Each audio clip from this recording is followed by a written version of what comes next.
Are your QRCode Generation Library apps crashing due to the QRCoder Library DLL? I'm Sophie Chen, a senior Windows support engineer, and I'm going to diagnose that error and fix it now. Before diving into the QRCoder library technical steps, check the description for a tool to help synchronize your library paths. This is the QRCoder library, a localized library used by desktop tools and payment apps to generate QR codes from string data. It handles the Reed-Solomon error correction and pixel mapping. If missing, the application's Generate QR or Share via Code feature will crash or show an empty box, citing a graphic encoding module load failure. With that background out of the way, here is how we actually restore the missing component. Since Qrcoder Library DLL is an application-specific dependency for QRCode Generation Library, you need to download the latest version of the software, throwing the error to properly register the library within its own folder. In cases where the official installer remains ineffective, we must escalate to a manual review of your system's active runtime state. Performing a restart can determine if the error is just a transient environment glitch.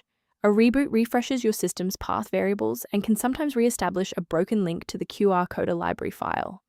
Bookmark this video or click the like button now so that you have a shortcut back to this guide after your PC finishes restarting. If you're still seeing the same problem post-restart, let's escalate our troubleshooting to the next tier. Feel free to pause the video if the next steps come at you too fast.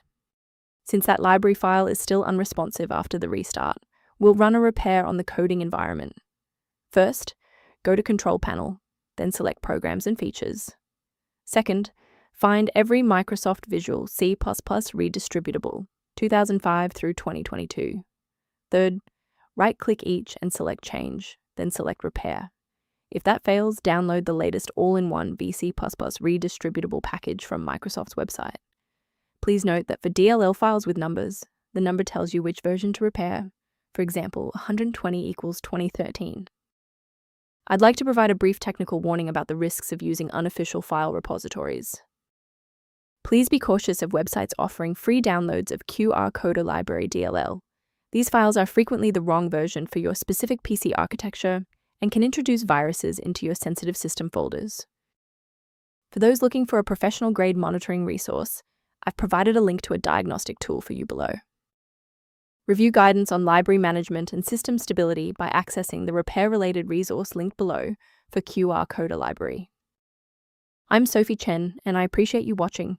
If this guide helped Qrcoder Library workflow, please subscribe for more professional troubleshooting and tech advice.